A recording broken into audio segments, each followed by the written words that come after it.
Welcome to the Women with Collections live panel. I'm Anthony from Hatchersnet, and today we're going to talk with these ladies about how and what they collect.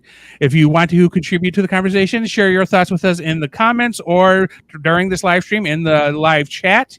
And now let us have the panelists introduce themselves, starting with Professor Lore. Hi, so I am Professor Lore. You can find me on Facebook at Professor Lore Tournaments. I don't have a lot of social media presence otherwise, but I am a collector of pretty much all things Pokemon, and also kind of stuffed animals here and there. So that's me. Okay. TF Edictress. I'm going to mispronounce, TFA has been trying to tell me how to pronounce it correctly. I'm going to do it wrong all day. Hope we're all prepared for this. Don't worry. All right, so everybody, I am TF Addictress, 4891. You can find me on Instagram at that handle. I am very much into Transformers collecting right now. I'm more into the comics and the TV shows and the movies with Transformers, but I definitely said I'm dipping my toe into collecting. But I did collect Ninja Turtles in the past to a point, and I also did collect certain webkins, but we'll get into that later in the panel. Okay, Oracle. Well, hi everyone. You might remember me as the lovely moderator for input, reviews, customs, and whatever the heck he's calling himself this month. He is currently watching Superman, so I'm going to make fun of him until he gets on. He's going to be able to hear me.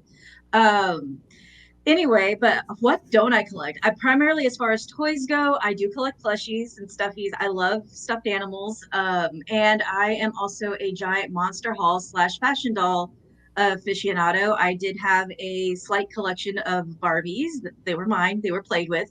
And but as far as display pieces go, it's mostly Monster High. Okay, so there was a question here. This is from Raz. Where's Danny Dolphin? So long story short, around 4 o'clock this morning, she woke up sick. She informed me through a voicemail that she's going to have her mom take her to, I don't know what they call it in the Canada. In the United States, we call it urgent care. Basically, she felt that bad. My first instinct is COVID. So I did check in on her. She hasn't gotten back to me, so I had to assume whatever she was given maybe knocked her on her butt and she's sleeping it off. So they could just call it clinics. Okay. Well, Raz is in Canada. Obviously, he would know.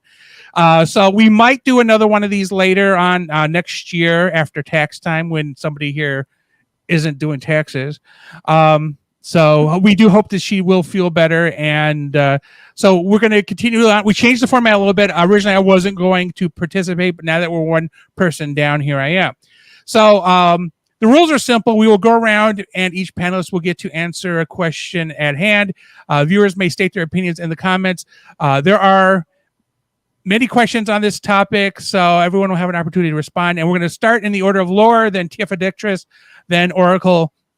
So they did also mention in their intros what they generally collect. So we'll start with Lore. As you can tell from behind her, obviously she's huge into Digimon. So why specifically Pokemon? What got you into collecting Pokemon? So I started back, in the early 90s, not early 90s, the late 90s, early 2000s, back with mostly the TV show, really. My brother had friends who had cards, and, one of his friends gave me my very first Pokemon card, and that kind of sparked a whole lifelong love of all things Pikachu, really. Gotta Catch 'Em All is kind of like built within my lifeblood almost, it seems. Anytime a new Pokemon comes out, like I play through all the games. I have plush of all of my favorites, but my big collection that really didn't start until I was just about to graduate from high school, about to go into college, was collecting the cards. And you can't really see it in the shot, but I have 2 bookcases here that are all just full of binders of Pokemon cards. I collect all the sets. So I see card boxes in your back corner right there. There's like 1, 2, 3, or 4 high. Yeah, those are just extra commons and uncommons. I both me and my husband, we just really like cracking packs, even though it's not a practical way to collect. It's not the easiest way to build sets, but we really like opening packs. So every time we get an extra card that we don't need anymore, straight into the box it goes. So TFA wants to know, what is your favorite generation?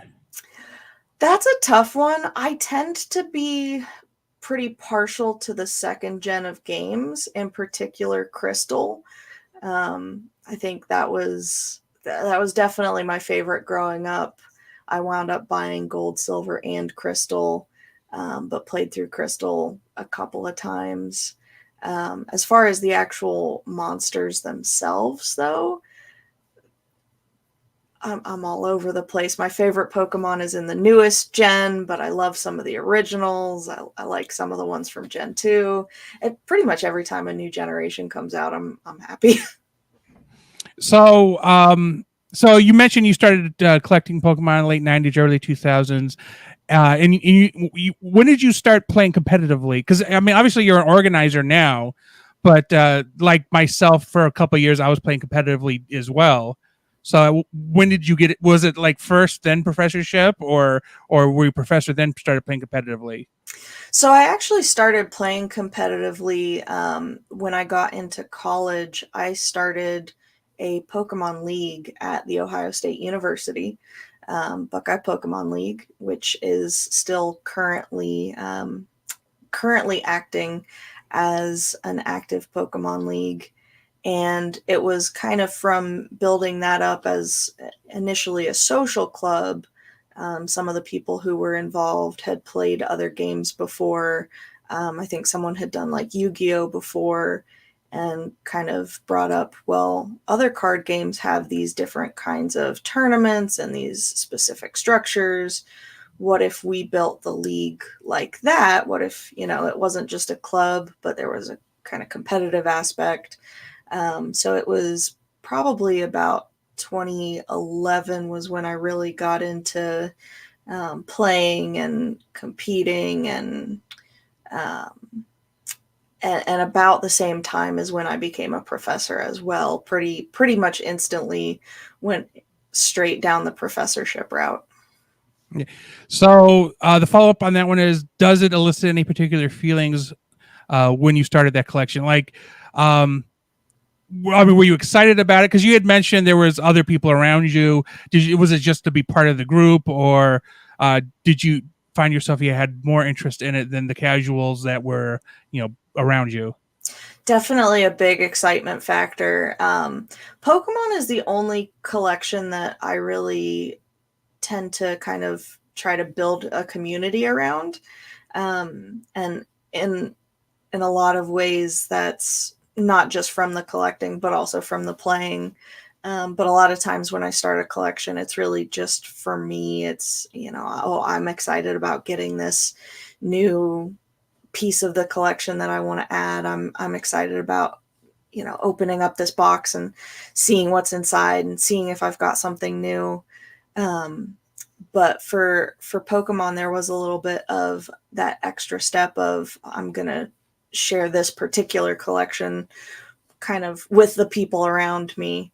And definitely just the excitement of opening up packs and seeing what you're going to get. The most expensive method of getting the card you need. Yeah. It's poor life choices, but it's fine. I was like, it took me a decade to realize, wouldn't it just be cheaper to buy singles? Yes. So much money. TFA Detris. So you mentioned a whole bunch of collections. So which one is, like, do you have some main collections? Because you said Ninja Turtles for a little while, you said Transformers, etc. Where would you consider your main collections? Well, I would like my first major one where I actually would probably commit to it is when I was younger. If anybody's ever heard of this, it's called Webkins.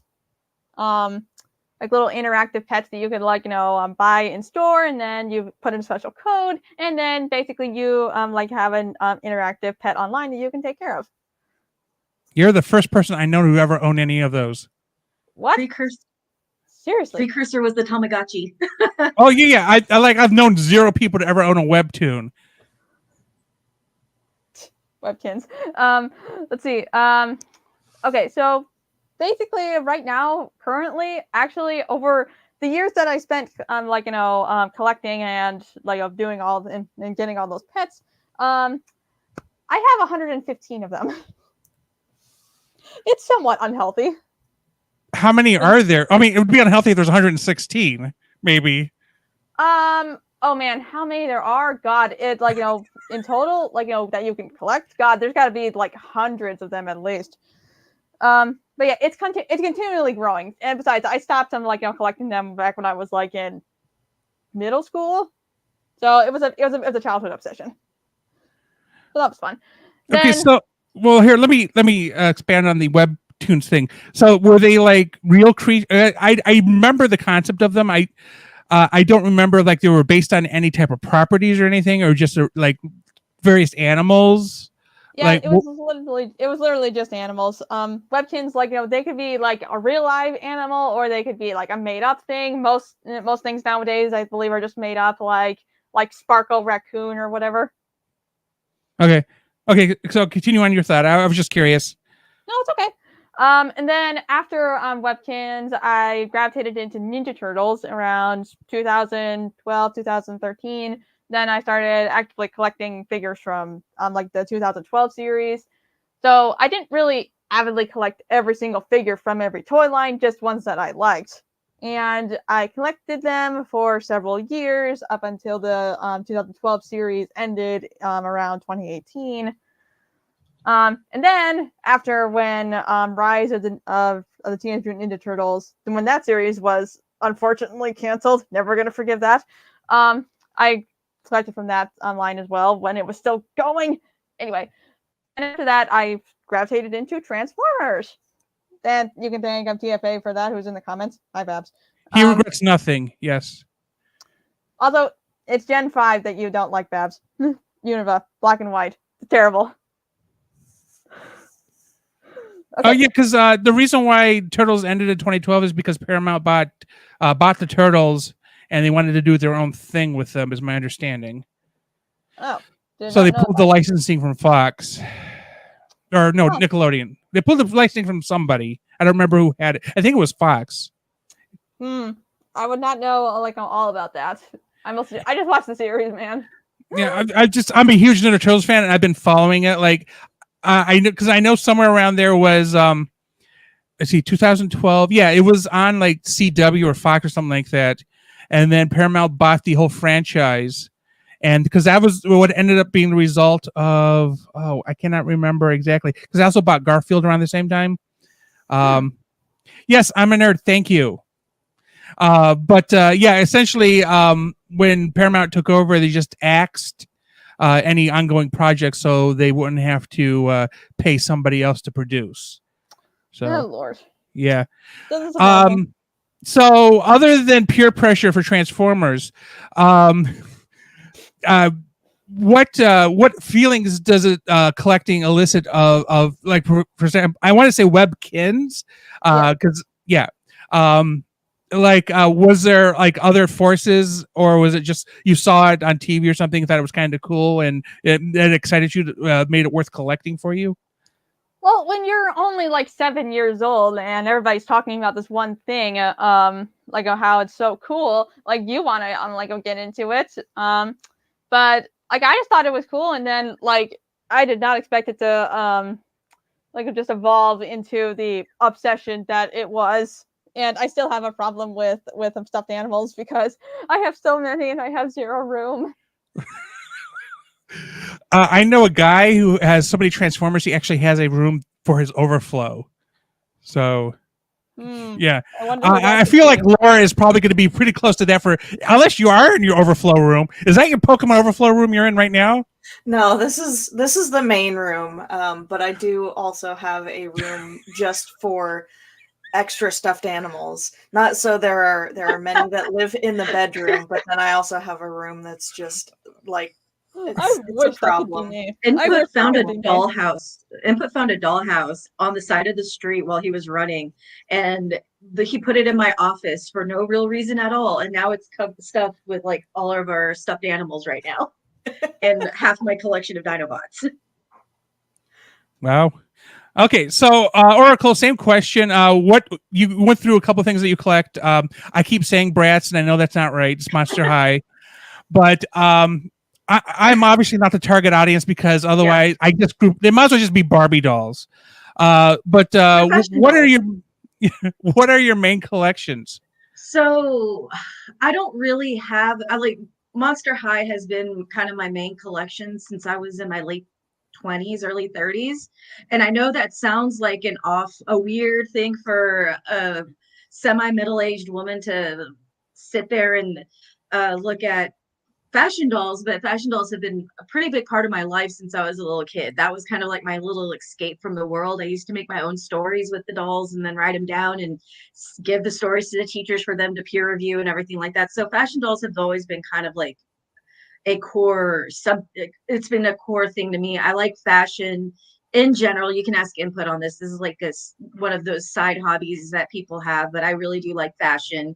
I like learning about fashion, the artistry side. So the fashion dolls kind of filled that kind of need to make fashion, because I am not the most fashionable person when it comes to my own body, but I can certainly make these little 12-foot dolls look amazingly fabulous. So, but that also led into my creative side as a makeup artist and everything like that. So, but as far as Monster High goes, I'm for those who know input know that he's a horror movie aficionado, and I am one too. I absolutely love horror. He's more slasher type horror, and I'm very much like supernatural, psychological, whatever happened to Baby Jane type horror. um I really like the Giallo films and everything like that. So when Monster High came out originally, I gravitated towards them because they were the fashion doll daughters and sons of the original Universal Studio monsters. So Frankenstein, Creature from the Black Lagoon, and I love those films. I love those creature features, mostly for the classic nature of them. As a movie nerd as well, I love movies. I love all medium of storytelling. That includes novels, that includes podcasts. So I just like storytelling in general. I am a hobbyist folklorist, so seeing these new adaptations in a fashion doll really inspired me. And it started with the black and white Frankenstein from the Skull Shores movie, where there is a ghoul they don't refer to themselves as girls or boys, they're ghouls. And it's a ghoul that looks exactly like Frankie, and she's in black and white. And this doll of Frankenstein was in black and white, it was in grayscale. And I feel like I am the unknown child for Tim Burton. I love black and white. I am a black and white person. My entire wardrobe is black and white. I love color. Don't get me wrong. Color is very much a part of me. I'm a makeup artist, but that's what gravitated me towards these dolls. And I just loved the different takes they had on them. So Claudine Wolfe, Draculaura, Scara Screams, Laguna Blue. I mean, these were just really cool and clever takes. Abby Bonneville. They were just clever takes. I'm looking at these. And then they started collaborating with like Alexander McQueen, Karl Lagerfeld, Lady Gaga, and people who were part of this alt culture when it came to fashion. And I really liked it. Like, people called it like goth dolls, but that's not really what they are. They're like alternative dolls. They're alternative styling. Some were more cabaret, some were more like I don't know how to put it, but some were goth, some were more different types of rockabilly. Odette, operetta, the daughter of the Phantom of the Opera, is more rockabilly. So they just kind of really gravitated towards me. But they are a fashion doll. And I will say this, Bratz bother the entire living hell out of me. I cannot stand those dolls whatsoever. So And there's input.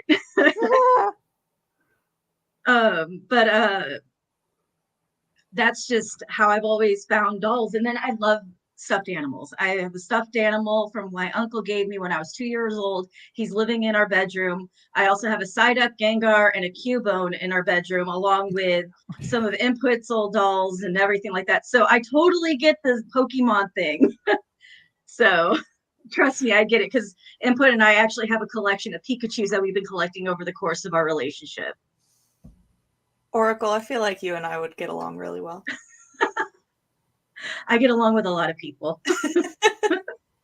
Okay, so considering the Monster High collection, was it something was just you saw it somewhere, you got interested into it, where other people liked it around you and you were like, oh, these look cool? Or how did you ultimately get involved in it? Obviously you like them and you like what they represent, and then there's the backstory, but does it elicit any other feelings from you? Input and I were in a Walmart and we were walking down the toy aisle because he's like, I want to go look at Transformers. Okay, we go look at Transformers. I'm just kind of bumming around taking a look. I'm like, I'm going to go look at the Barbie dolls. I don't care. I'm not going to buy any. And I go down the Barbie doll aisle and I see Laguna Blue. I'm like, hold on, wait, hold on, wait a minute, Black Lagoon, wait, hold on. And I look, and there's this whole like segment of Walmart, of a Walmart shelf of these Monster High dolls, and I start flipping out. And Input can attest to this. I started screaming his name in the middle of the Walmart to come and see this, and he rushes over thinking I'm in trouble because I'm having like excited panic attack kind of thing, and I show him, and it was the Universal Monster Daughters, and I just literally flipped out. Like it wasn't so much that I had a peer interest, it was something I found on the shelf and I absolutely fell in love with, because who would have thought that turning Universal Monster children into fashion dolls was ever a good idea? Okay, so you've mentioned the word fashion doll. I mean, because do we differentiate from dolls versus fashion dolls versus action figures? Yes. Okay, so could you explain the differentiation between how we define these? Because there was a discussion a few weeks ago on Ultra Megatronus' chat where he was calling certain action figures dolls, but others action figures depending on the package status. And now I'm just super confused. Yeah, it's highly gendered. I will admit to that.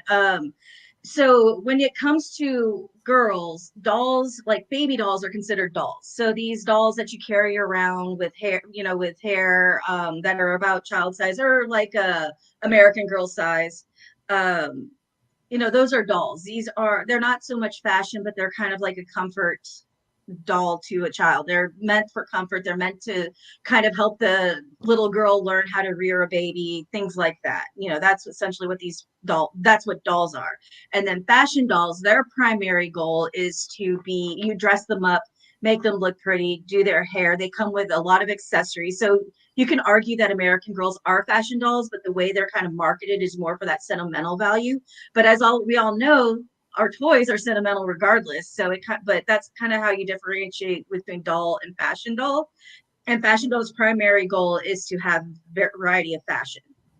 And it's supposed to be where you can kind of let your artistic creativity come out with some of the clothes, the hairstyles, everything like that. If you go down one of the rabbit holes for Monster High dolls, you'll see people actually taking these dolls and turning them into something completely different. They're completely changing the doll into the fashion doll into something different. So that's not something you can really do with baby dolls. But again, I am the person who is kind of like, I call myself a baby goth in a way.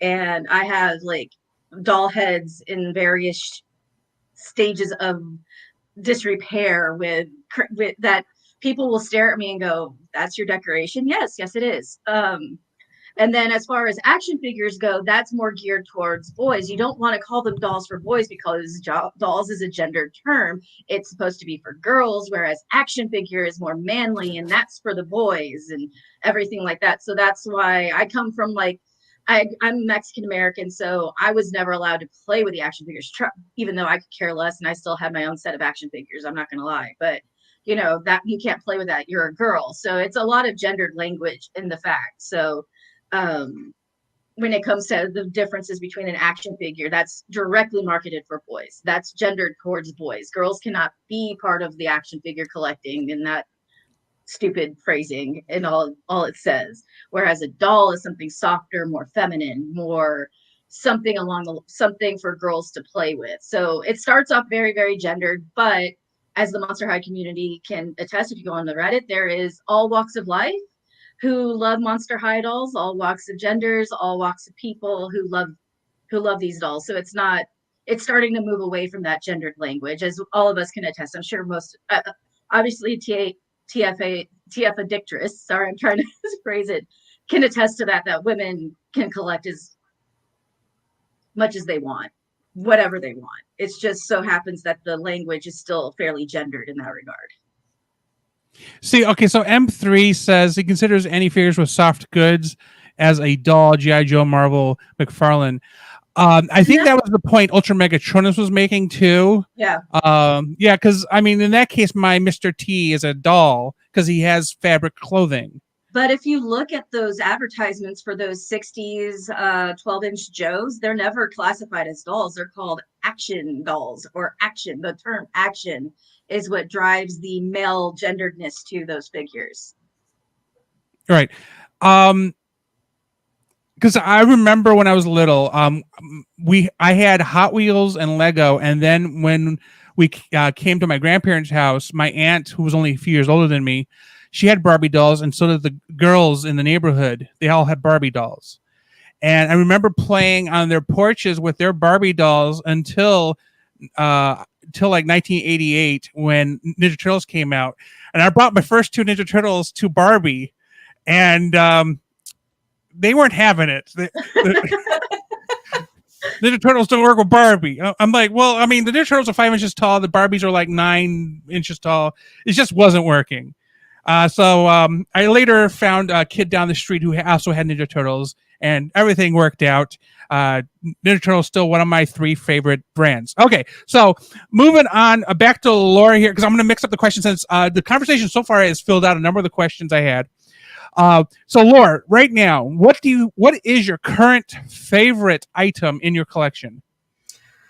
Ooh, so probably one that I tend to come back to. It's actually sitting up there, I think. I have a Pokemon card that's sealed in the package. It's so the package is a deck, and it's got these 2 cards on the front of the packaging. It's a Xerneas and an Yveltal. And the Yveltal that's sealed in the packaging has a misprint on it. And I only know of one other like still sealed package of this. But I tend to sort of prefer those like misprints, errors, things that are kind of weird and have like cool, unique stories.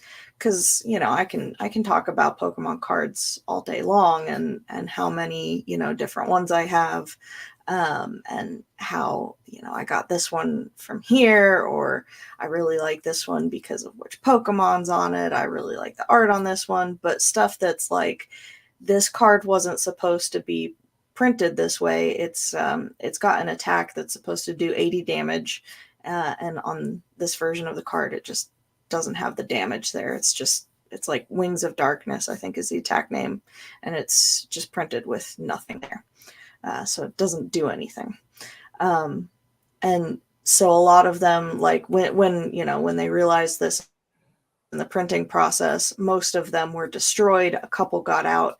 And so the fact that I have one that's like still sealed, it's not supposed to exist. Stuff like that is what I tend to gravitate towards on favorites, things that are like, not just really rare. Go out and buy it. Yeah. Right.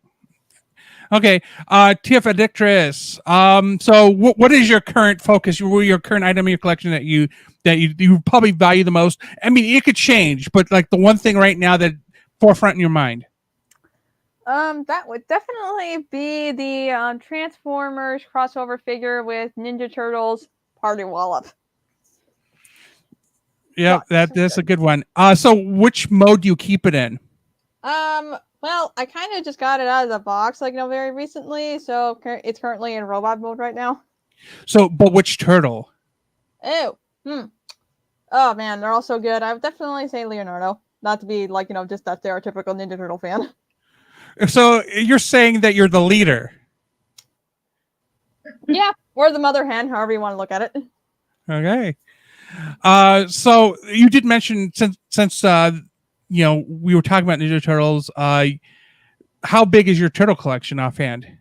Honestly, it's probably not as big as you might be thinking. I have like this little desk, like on my loft bed, and it just covers that entire thing. Do you do just Playmates, or are you doing like other companies? Because I know there's like a number of companies that produce different eras of Ninja Turtle figures. I mean, it's mostly just Playmates, yes. I have gotten a couple, I got one, figure, from TFA, that was kind of like a sort of like the first Transformers crossover in a way. It was they're super tiny kind of way. They're kind of like remind me of Legos, just in a way. Okay. And then I got a couple, from that were made by third party, or from the 80s, from the 80s, just vintage stuff, in mint. Okay, so Oracle, you mentioned your Barbies married the Jurassic Park guys. Yep. I did not know Jurassic Park had Barbie-sized figures. They did not. These were 6-inch figures, and they all got married. Short kings. Exactly. Okay, so getting back on the topic, what is your current right now favorite collectible? So it is not toy related. I will do two answers. One is not toy related, and one is. So I'll do the toy real quick. It is the limited edition Lady Gaga Monster High doll that she made for Monster High, with some of her stylists for her Little Monsters boutique, and proceeds from the purchase. It was a Target exclusive, and proceeds from that figure sale, from that doll sale. Sorry, I'm so used to being on Input's channel. So proceeds from the sale of that Monster High doll went to the Trevor Project. So 8 million reasons why I wanted to buy that buy that doll. But what I love about it is that the doll is a skeleton figure. Her body isn't skeleton like Skeleta Galavetas in the Monster High lore. She's not like 100% skeleton, but she has a lot of skeleton details. And on her fingers, it says Lady Gaga on the knuckles. So I was like, yeah, this is a great, wonderful little detailed figure or doll that I really like. And she's still in the pantsuit because that dress that came with it was horrid. So I used to have her in the dress and the pantsuit. And then the one thing that I absolutely treasure are actually books. I have been in the process of collecting the Time Life. Oracle, there we go, because we lost you for a second there. Yeah, I had to look up the name of the books. The Time Life Mysteries of the Universe collectors collection, where you would mail in for like specific paranormal books, like on psychic visions, UFO encounters, ghosts. So I came across those at a half price books down here, and they were on sale for like less than $100 for like a stack of 20, and I bought them.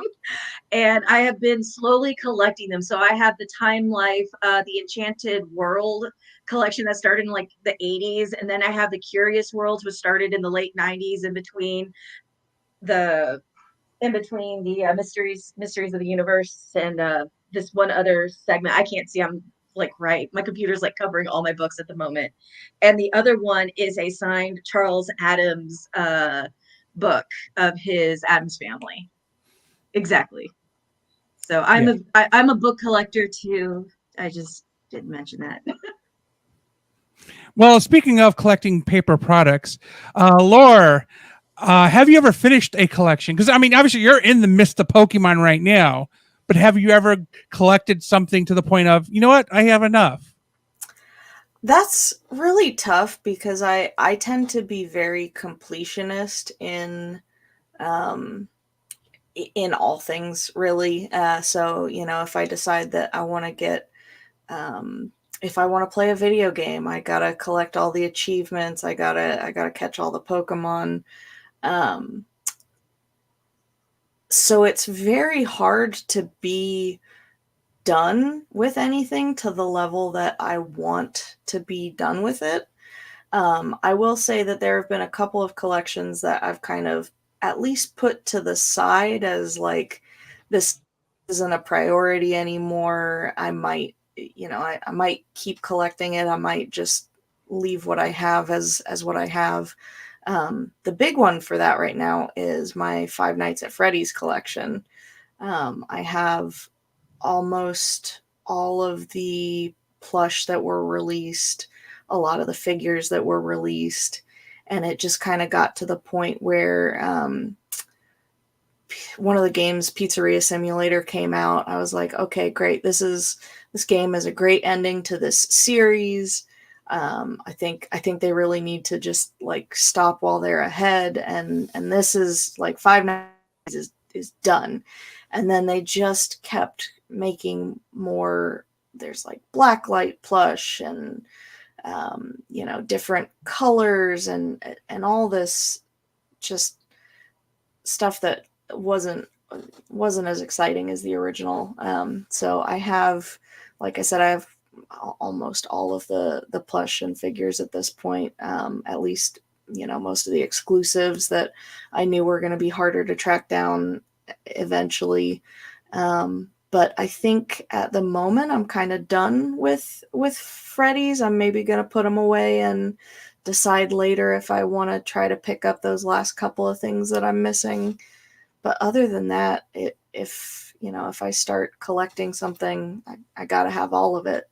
So with card games, the only one I can think of that I think we're actually done with, there may be 2 insert cards that we'd like to pick up, but like actual cards done is there was a Nightmare Before Christmas card game that only had 2 sets and was canceled.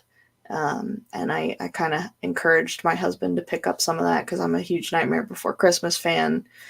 So we started collecting that together, and I tracked down some of the rare promos, and he tracked down like some of the rarest cards in it. We kind of put our heads together, got everything. And that is, I think, the only card game that I can think of that is kind of a combined collection where we're both just happy to say, yes, we actually have everything. We're done. Okay. TF Addictress. Same question. Have you ever finished a collection? And if so, what was it? Not like officially, no. But like in terms of like personal like satisfaction with it, yes. I would definitely say my Ninja Turtles collection is pretty much well complete, considering that the 2012 line ended, a few years ago, and so did the Rise line, which didn't unfortunately not have enough chance. But now I have Transformers, which is kind of endless, pretty much. Yeah. I'm sorry. I'm thinking of the room next to me right now. I mean, the place where Input sits is just the same thing in 3 different types of colors. And that is just one area behind him. And into the living room and the bedroom. Anyway, back to TF Addictress there. So I guess then, do you see an end for anything coming up? Like, do you see, well, you know what, this might be the end of this particular collection? Maybe if something A happens or B happens? Well, perhaps the specific line of Earthspark toys for Transformers that unfortunately You'll have no choice. Yeah, that's pretty much done next year. Yep. And that's what makes me sad. So, but as for other things like more crossovers, the Legacy, like the Age of the Primes line we have going out now, so it's kind of pretty much endless because I mostly just collect them like the figures that I like. I don't collect main full main lines like TFA. I just collect the figures that I like. I like what I see. I get it.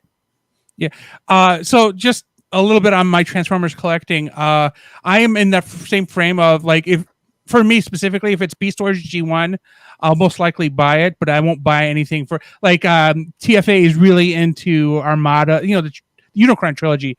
There's nothing really, nothing I'm really interested in. I grabbed a few figures I like, but I'm not going to buy the whole set. There's like a whole wave I skipped because they're all from there, and I'm just like, no, thank you.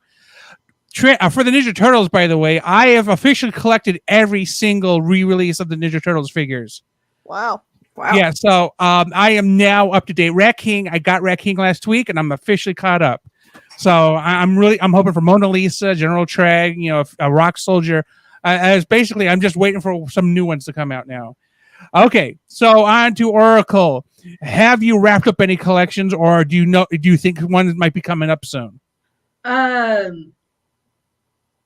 I think I'm kind of with TFA Addictress in the fact that I think I've reached my happy place with my Frankenstein collection.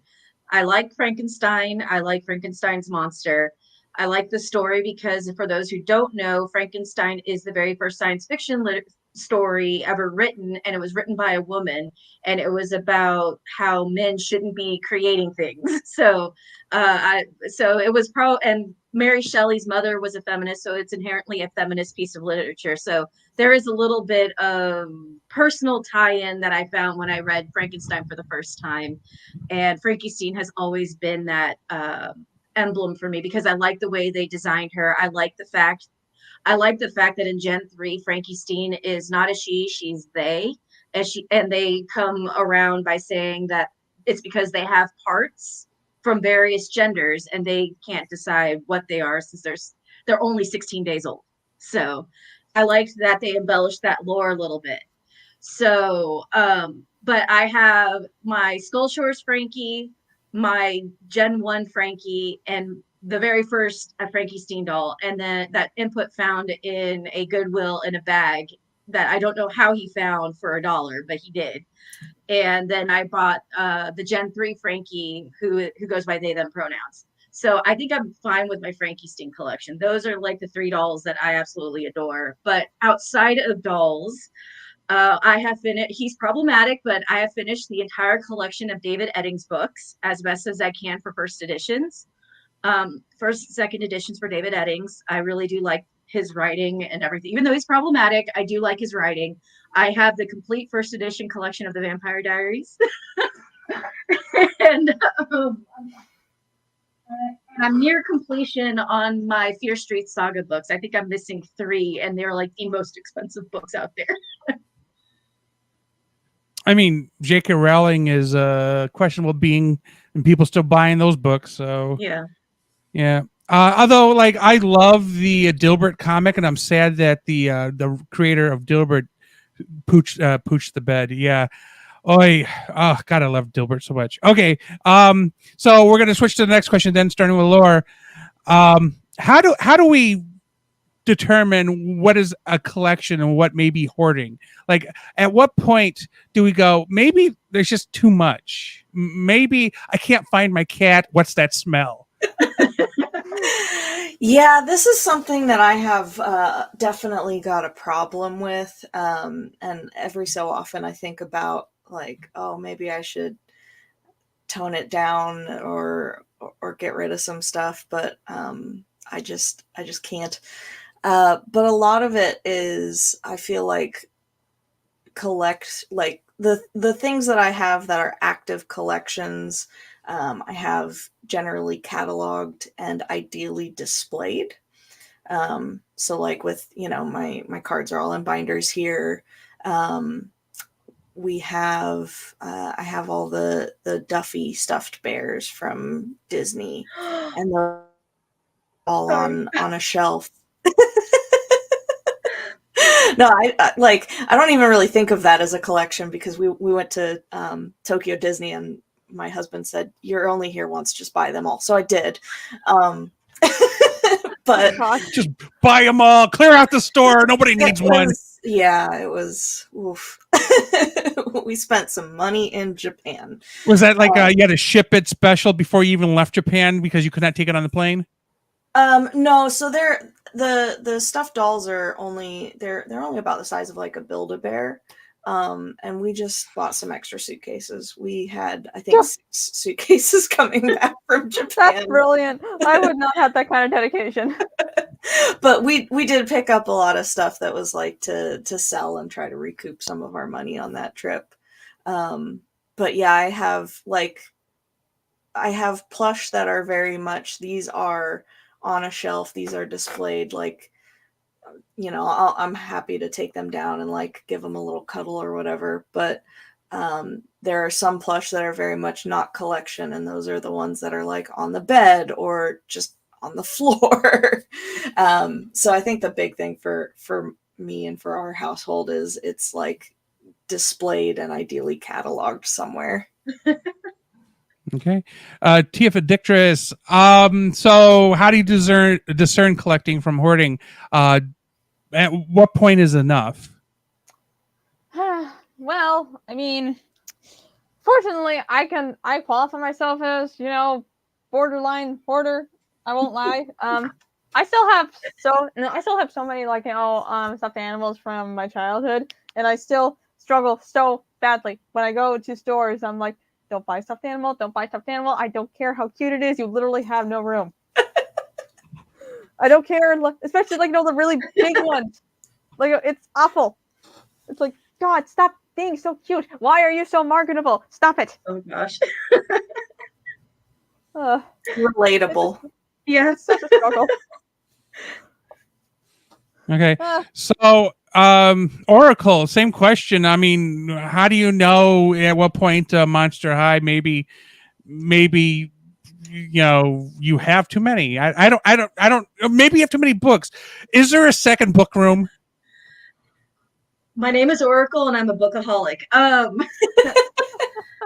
I've had, for those who don't know, Input and I had a bit of a hurricane barrel situation go on, and I'm not saying my books died, but I had to purge a few because it got moist in the house, and a few of them did need to be tossed.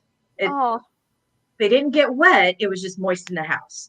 And I hate using that word, but that's all I can really say is that it was just, we tried to keep it as dry as possible, but I don't know if anybody has dealings with a hurricane. It can take forever for a contractor and the insurance and everybody to come out and deal with the damage that is caused. So my room is completely removed from where the damage happened, but because of the moisture in the air, I had to redo some of my books, which is fine. I've also I work in a university library, so I now learned how to borrow books and have a list on Goodreads of books I want to buy. And then I'm an avid user of Libby, so that's kind of curbed my book buying a little bit. But as far as Monster High dolls went and my plushies, for Monster High, I purged my collection about 10 years ago.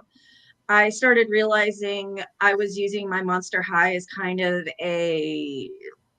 let me rephrase. I was using Monster High and makeup as a way to kind of curb some emotions I was dealing at a very toxic job. And I realized that most of my paycheck went to, after bills, obviously, bills were paid. I'm a very responsible Cancerian. So after bills were paid, a good chunk of my bills, or a good chunk of my paycheck went to Monster High or makeup. And since I was a makeup artist, I kept using the excuse, oh, I'm going to use it, I'm going to use it, I'm going to use it, I'm going to use it. But I couldn't use that same excuse with Monster High. So I mean, if you use their hair as a brush for the makeup. Input has borrowed a lot of my reject makeup brushes, so he can use it to dust off his Transformers. So everything gets reused as far as makeup brushes go. And if you want affordable makeup brushes, look at Morphe. They're great. Anyway, but I realized then that I was buying it to make myself feel better. I was looking at the inherent issue at hand, and I realized that I need to pare down my collection because most of it was kind of taking up the tiny little room in the house we were living in at the time. So I sold a good chunk of my Monster High collection, kept the dolls that I actually really truly loved, obviously my Frankensteins, my Skull Shores collection, because I love Skull Shores. That's such a great movie. I absolutely adore it. And then just a few characters like Scara Screams. I really like her. She's the daughter of the Banshee, and obviously the Lady Gaga doll. So I moved my Monster High collection from about 30 dolls to about 8 that I really truly like. And then as far as my books go, a lot of it is stuff that I've collected over the years that had sentimental value, not like something I bought to read because they were a recommendation. Those books got donated at some point. But a lot of the books that I have are things that I've read since I was in high school that have sentimental value to me. The stuffed animals, on the other hand, are so hard to part with. So hard. But now that I have a niece and 2 nephews, it's easy for me to kind of let them into the room where the stuffed animals are and go, take, just not these ones. So with stuffed animals, I just wanted to say, for particularly for TFA, if you're struggling to not buy them, we actually added in a rule fairly recently that we won't buy a stuffed animal if it doesn't have a name, which is if you look at the stuffed animal and you make like an instant connection and you're like, oh, I'm going to call you whatever. This happened the other day at the store, and I looked at something and I was like, you're called Kabuki, you're coming home with me. So if it doesn't have a name, it doesn't come home. We did that. So we were at an antique mall here in Houston, and we walked by this kiosk of just well-loved stuffed animals, and there was this Pikachu that was absolutely flat. And I looked at it and I go, oh my God, you're coming home with me right now. I can't. Someone loved you dearly, and you're here with no home. You're coming home with me. So okay. I'm looking at that Pikachu right there. Okay, so Oracle, since you did bring it up, have you? I mean, because I think you just mentioned you did sell some of a collection, Mm-hmm. and what ultimately helps you decide? I mean, space, I guess, would be an option. Maybe you need cash or something, but what is typically in the decision process to sell off a part of your collection? Well, I'm looking at the giant boxes of yarn that I have had to move because of the hurricane and looking like, okay, am I ever going to use this amount of yarn ever again? So part of it is organic, like, why the heck do I have all of this? So that's part. The other part is I don't, kind of like a Marie Kondo kind of thing. You're just not giving me joy anymore. Why do I have you still? You know, I spent close to $20 getting these Squirtimals, the little toy machines at the grocery store. They have these little animals that are squirt guns, and they were so adorable. And I spent close to $20 getting the whole collection. And I look at them every now and then, like right now they're covered in construction dust, but I look at them and I go, no, I can never ever get rid of you. Just like all my Grimlocks, I can never ever get rid of the 5 inches and under Grimlocks. I will never be able to get rid of them. Anything larger, okay, you might be on the chopping block, but if you're a small Grimlock, you're staying. Okay. So it's kind of an organic feeling. Okay, so Laura, what would it take to part something from your collection? So it took me a very, very long time even to start selling bulk. I tend to be very attached to things, so it is very hard for me to let go. But we did actually recently sell off a few kind of higher end cards that my husband and I each decided to have our own separate collection of these cards that were awarded out as like an art contest win. So we had to, track down individual winners, offer different amounts of money, things like that. And we each had our own set. So we decided we'd go down to just one set and kind of sell off the extras.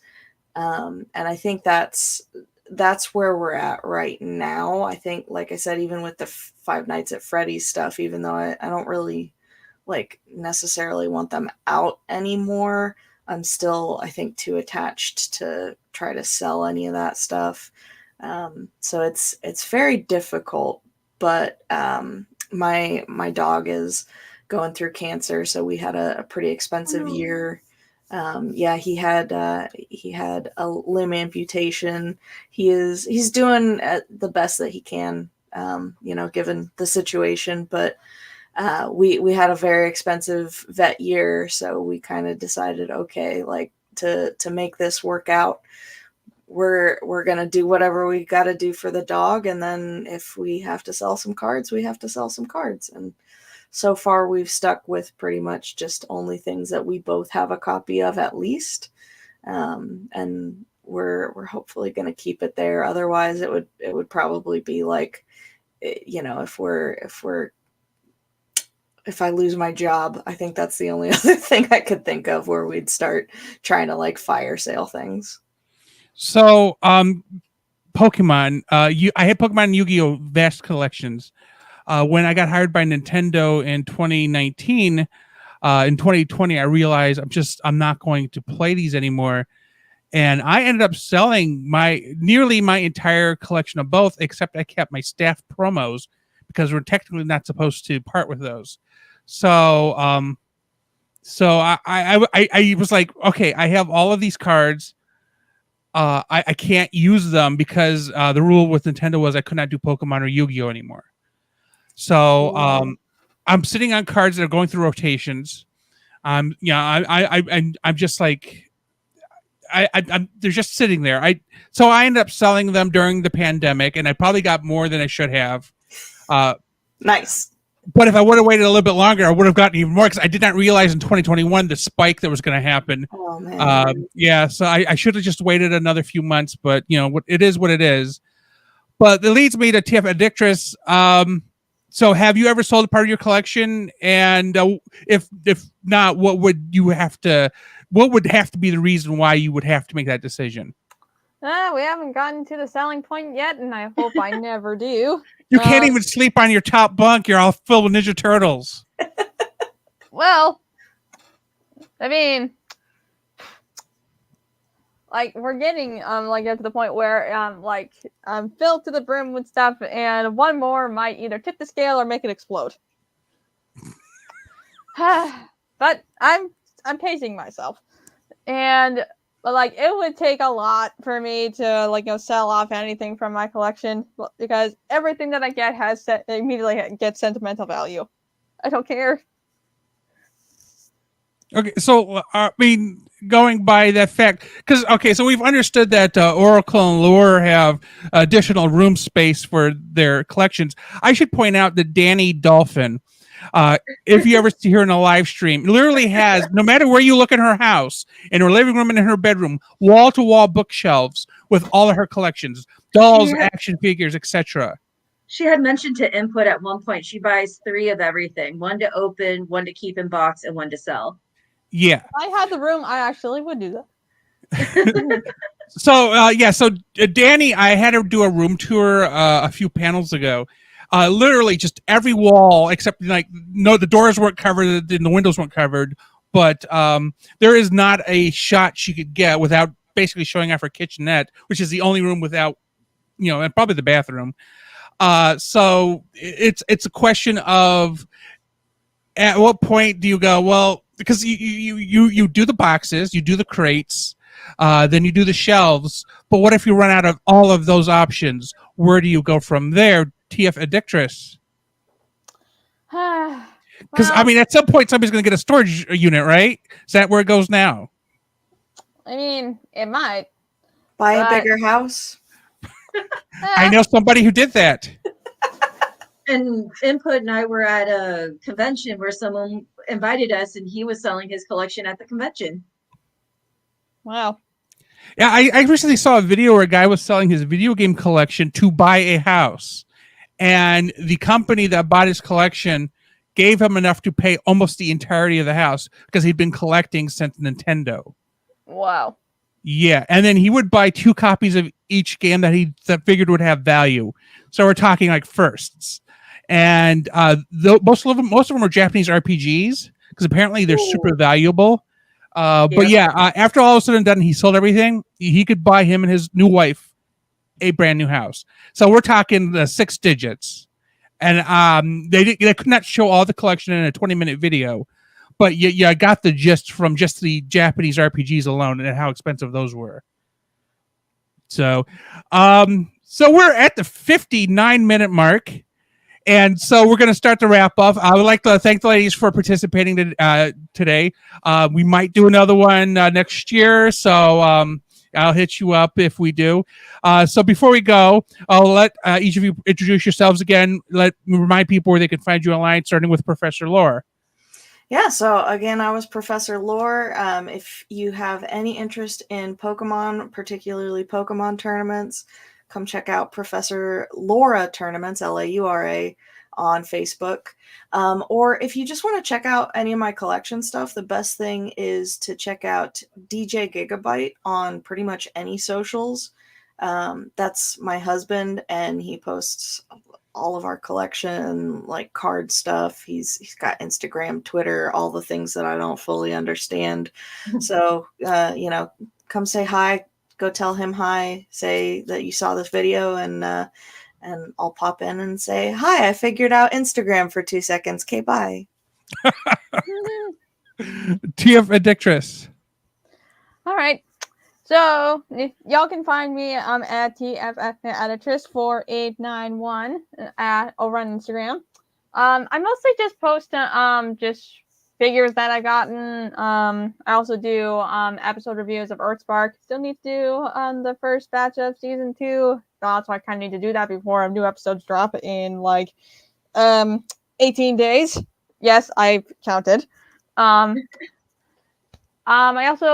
I sometimes do episode reviews of like other series. I started doing some other series, but then I realized, okay, I shouldn't do an episode review of every single episode from every single series. I would have way too many posts to do. So I'm revising that. But yeah, just come and follow me if you're into Transformers or if you just want to talk. I like talking. Oracle. So most of my social media, you can find me at Oracle Dreams. I am not anywhere near social media. I used to be a long, long time ago, and I'm no longer a social media person. But you can catch me every Wednesday on Transformers news and toy news. Transformers and toy news every Wednesday on Input's channel. That's in-PUT. I had to do it. You can find me over there almost every Wednesday. I moderate his chat room for the most part. Otherwise, I'm just harassing him while he does his live stream.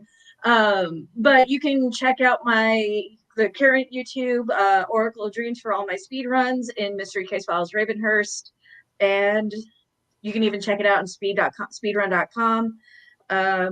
Other than that, I am actually just doing a lot of stuff for work, so that's why I don't have much of a social media presence since I work for a state institution. Okay. So ladies, don't disconnect. I'm going to do this outro and then I will end the stream and then we'll talk in the back end. For everybody else, thank you for watching. Please check out their links in the description of this video. Do not forget to post your thoughts in the comments and remember to like and subscribe to everything. Thanks for watching. Bye. Bye.